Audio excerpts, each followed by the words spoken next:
செங்கல்பட்டு மாவட்டம் மதுராந்தகம் அருகே குடிநீர் கொண்டு வருவதற்கு எதிர்ப்பு தெரிவித்த கிளியாநகர் கிராம மக்களை கண்டித்து ஒட்டக்கோவில் மேட்டுப்பாளையம் கிராம மக்கள் சாலை மறியல் போராட்டத்தில் ஈடுபட்டனர்.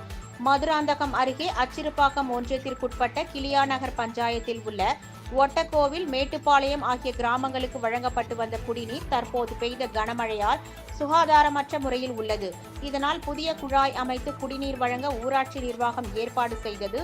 இதற்கு எதிர்ப்பு தெரிவித்த கிளியாநகர் கிராம மக்கள் புதிதாக அமைக்கப்பட்ட குடிநீர் குழாய்களை உடைத்து எறிந்தனர். இதனால் ஆத்திரம் அடைந்த ஒட்டக்கோவில் மேட்டுப்பாளையம் கிராம மக்கள் சாலை மறியலில் போராட்டத்தில் ஈடுபட்டனர். 1 மணி நேரத்திற்கும் மேலாக நடைபெற்ற இந்த போராட்டத்தால் 3 கிலோமீட்டர் வரை வாகனங்கள் அணிவகுத்து நின்றது. பக்கத்து ஊர் கிளியாநகர், அங்க இருந்து தண்ணி கொண்டு வரதுக்காக நாங்க முயற்சி பண்ணு அங்கிருந்து பைப்பெல்லாம் போட்டு பொச்சிக்கின்னு வந்துட்டாங்க சார். வந்துட்டு அப்புறம் இந்த இரவு ராத்திரி அவங்க ஊருக்காரங்க கிளியாநகர் ஊருக்காரங்க பைப்பெல்லாம் உடைச்சிட்டாங்க. உடைச்சி சண்டை போட்டு எங்க ஊர் ஆளுங்கெல்லாம் அடிச்சு அனுப்பிச்சிட்டாங்க. எதுனா கேட்டா அடிக்க வராங்க. அதனால இப்போ நாங்க மறியல் பண்றோம் சார். இங்க